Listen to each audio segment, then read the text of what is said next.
Before Conor McGregor became a lesson in the downsides of fame, with no real footing in the UFC or Hollywood, he was one of the most beloved and celebrated mixed martial artists in the world. Throw in a heartwarming backstory, otherworldly confidence, and a larger-than-life persona fit for the big stages, and he was the proverbial grass-to-grace hero that audiences threw themselves behind because it seemed like his successes were hard-won and a long time coming.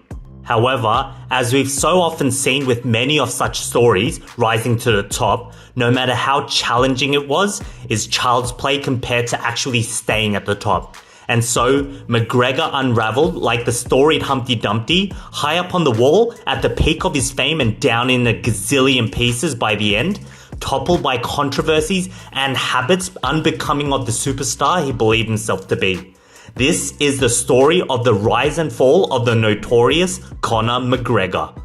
Born Conor Anthony McGregor to a taxi driver father and a laundry worker mother in Crumlin, Dublin on the 14th of July of 1988, the future UFC champion did not have the most privileged upbringing. Like his two siblings, McGregor attended an Irish-speaking primary and secondary school where he took up an interest in sports. He was particularly fascinated with football or soccer, and he played in the youth leagues for the Lauder Celtic Football Club, dreaming of someday playing for the great Manchester United. However, this dream was short-lived as McGregor soon turned his attention to combat sports, signing up for boxing lessons at the local boxing club when he was just 12 years old. Boxing soon held little interest for McGregor, and he transitioned to practicing kickboxing and mixed martial arts at different local clubs. It was on this path that he soon stumbled into Straight Blast Gym Ireland, a club owned by his longtime coach, John Kavanagh. In typical McGregor fashion, he showed up to one of Kavanagh's gyms. He let loose, taking out two of the best fighters in what started as simple sparring sessions before escalating to a serious situation. It took Kavanagh showing up to stop McGregor's tirade. Even then, the notorious Irishman didn't stand down so easily. Kavanagh had to pin and deal out several blows before the teenage Conor fessed up and said that he was really there to train and not cause a brawl. If you worried about how he was handling school and combat sports, he actually wasn't. McGregor was mostly disinterested in school, especially during his secondary education. His parents knew it would take a miracle to get him into college, but they didn't want to take the risk of allowing their child to pursue a career as an athlete. So they did the next best thing and sent him to learn a trade in plumbing. However, even with his new career path, he never stopped training to be an athlete. After grueling 12-hour shifts, he showed up at the gym and trained for hours. It was during this time he met and began dating his longtime girlfriend turned fiancée, Dee Devlin. McGregor only lasted a year on the job before quitting and was mostly a plumber's apprentice during that time. Ditching plumbing to face training full-time was not a move that went down well with his father and mother. In fact, he and his father came to blows when the latter found out. But when has a brawl ever stopped McGregor? Fast forward to 2008, Conor McGregor was no longer a brawler beating up gym goers. He was now a professional MMA fighter competing in the lightweight and featherweight divisions. Between the year of 2008 and 2012, he had racked up an impressive win record with only 2 professional losses. One of his most notable victories came in 2011 when he finished a match in 4 seconds via a KO. Despite his career being decent so far, McGregor was far from the successful athlete that we see him as today. His prize earnings were laughable, and he had to pair them with unemployment benefits and emotional support from his girlfriend and family to get by. However, all of that was due to change in a year. When 2012 rolled in, McGregor seemed to have hit the fast lane, first winning the Cage Warriors Fighting Championship, or so-called CWFC, in the featherweight division, then bagging the CWFC Lightweight Championship 6 months later. At this point, his cockiness, backed up by a successful winning streak, endeared him to the fans and made him one of the fastest rising MMA stars at the time. Then came the miracle. McGregor's performances in the professional circuit did not go unnoticed.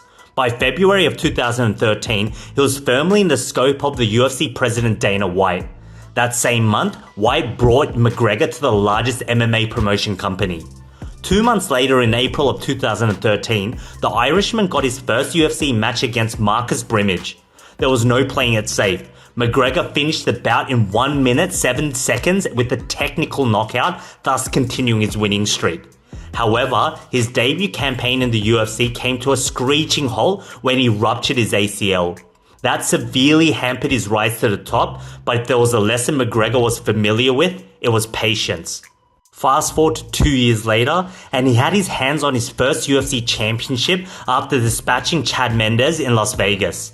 Much like his debut match, McGregor won via TKO to become the UFC interim featherweight champion. The so-called fake interim belt seemed hardly enough at this point, so what did he do? Well, he went to unify them, this time for the true UFC featherweight championship months later.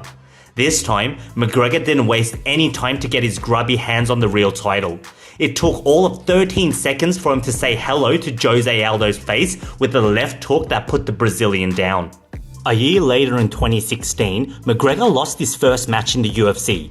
He was up against Nate Diaz, who forced the Irishman to tap out in the second round. 5 months later, both men were drawn to fight each other again. This time, McGregor didn't underestimate his rival. 5 minutes into the bout, he was proclaimed the winner by majority decision. By November of 2016, the Irishman had his sights on yet another title, the UFC Lightweight Championship. He was drawn against Eddie Alvarez, who McGregor put to bed in the second round to become the first UFC champion to hold titles in 2 weight divisions simultaneously. In 3 short years of playing in the big leagues, Conor McGregor had become an unstoppable force. But what happens when a star becomes too big? It explodes. Tom the Tank Egan is an MMA fighter who also happens to be close friends with Conor McGregor, as both men grew up and trained together in Ireland. Egan has loads of stories about what it was like growing up with a notorious Irishman, but there's one that stands out because it became true. According to Egan, when McGregor was only 19, the two were hanging out at a Dublin mall and visited a bookstore to browse the merchandise. Both friends had just started their MMA careers at the time, so they were both obsessed with the sport and tried to glean whatever they could from the sports magazines. McGregor stumbled on The Ring, which featured a picture of Floyd Mayweather with 2 fists up, a toothy grin, his eyes gazing back too. Egan explained that it took some pushing before McGregor gave up the magazine and came with. The entire time, he simply stared at the cover, visualizing himself in Mayweather's place. Although becoming UFC success more or less meant that this part of McGregor's history eventually played out in real life, what no one could have predicted was that 11 years after this event at the mall, McGregor would be staring at Floyd Mayweather again, only this time not on a page. In August of 2017, the Irishman grew too big for MMA. He wasn't just a UFC fighter anymore, he'd blown up into the sports personality, a celebrity if you will. By some fortuitous alignment, the world got a taste of 2 men with insanely sized egos dueling it out in a ring. One an MMA fighter with a cocky attitude and the record to back it, and the other an undefeated money bag. The promotional campaign was crazy, fueled further by the amount of trash talk between McGregor and Mayweather. The boxer very nearly blemished his 50-0 record, but eventually emerged victorious via a TKO. McGregor, on the other hand, was lauded for putting up a great fight despite being the underdog. If that wasn't enough consolation, the $130 million payout he allegedly pocketed from the fight more than made up for his bruised ego. Although August of 2017 was a monumental day for McGregor and the world of combat sports at large, it was also the build-up to his fall from the limelight. After bagging the lightweight championship at UFC 205 in November of 2016, McGregor took some time off from fighting to welcome his first child in May of 2017. After the child's birth, he spent the months leading up to August campaigning and promoting his fight with Mayweather. From his fight with Alvarez in 2016 to the entirety of 2017, McGregor did not fight in the UFC. This length of inactivity cost him his lightweight championship, as it was stripped away from him after the conclusion of UFC 223 in April of 2018. Even then, it took until October before McGregor returned to the octagon. His opponent was Khabib Nurmagomedov, and it was the Irishman's moment to avenge his now ex-friend Artem Lobov and reclaim his lost title. In the build-up to the fight, McGregor kept up his infamous persona, taking every opportunity to rile up his opponent. However, he took it way too far, making derogatory comments about Khabib's culture and religion. This turned the pre-fight rivalry into a full-blown beef. Worse still, McGregor failed to back up his shit-talking as he tapped out in the 4th round. That was his only match for the rest of 2018. And going up in 2019, McGregor shocked the world with his retirement. However, his time away lasted as long as the YouTube short because he was back in the octagon bright and early in January of 2020. His first match was against Donald Cerrone, which McGregor won with ease, sending the cowboy to the hospital after 40 seconds. For a moment there, it seemed like the focused, no-nonsense Conor McGregor was back. But it was really toned down with his notorious persona, avoiding the usual verbal and psychological warfare that endeared him to the fans in the first place. Unfortunately, this mature McGregor lasted as long as his 2019 retirement because he soon announced his retirement again. If you believe that he stayed retired, I have some snake oil to sell you. Come January of 2021, the Irishman was back in the octagon and facing off against Dustin Poirier. Less than 3 minutes into the second round, the American extended McGregor's time off with a knockout. 6 months later, in July of 2021, McGregor got another chance to take revenge on Dustin Poirier.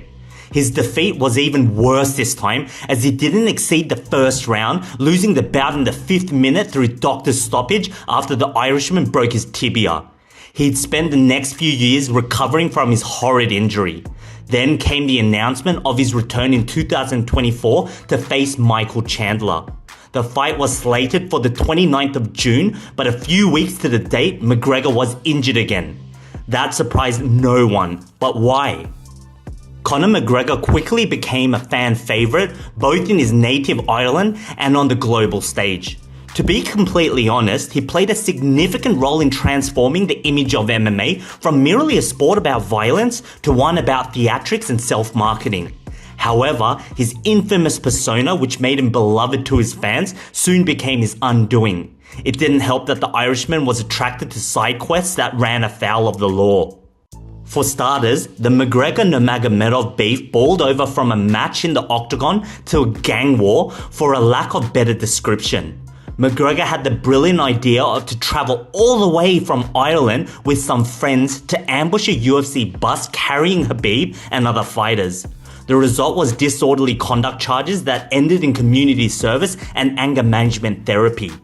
If that wasn't bad enough, despite being with his fiancée and mother of his children since the beginning of his career, McGregor has not failed to make fans doubt his fidelity.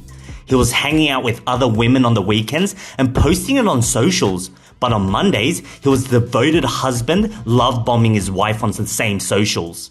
Pretty sus behavior if you ask me. But perhaps that's a stretch. What about the series of sexual assault allegations against him?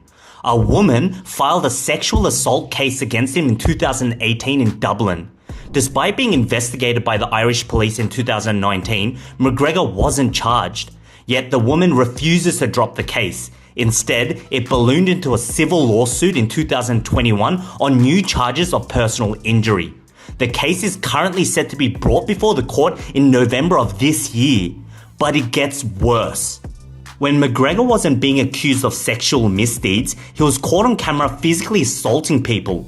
In 2019, he was caught punching an old man in a Dublin pub because the fellow refused to try the fighter's brand of whiskey.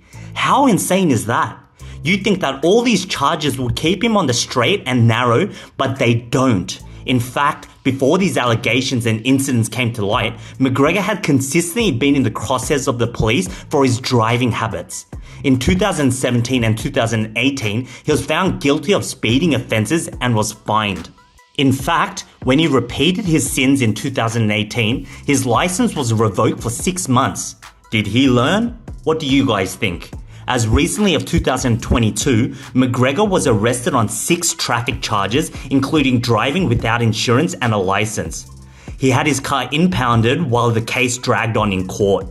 The notorious Irishman has given fans many reasons to dislike him in recent times. Still, he might just be succeeding with his recent withdrawal from the fight with Michael Chandler on account of an injury to his pinky toe. Some days after his withdrawal, he was caught on camera partying at his Black Forged Inn pub in Dublin. His social media posts also included photos of him holding booze. As you'd expect, this didn't sit well with the Irishman, who was quick to deny the statement and upload pictures of his broken pinky toe. Whether or not Conor McGregor is telling the truth is another debate. What is real today is that fans are quickly losing patience with the Irishman. Between 2016 to date, he's only fought 7 times, losing 4 of them. If his stock weren't already plummeting, more time away from the octagon would ensure it stays down.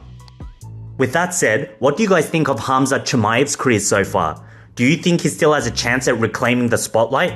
Let us know in the comments. As usual, like the video and subscribe to the channel. We'll catch you guys in the next one.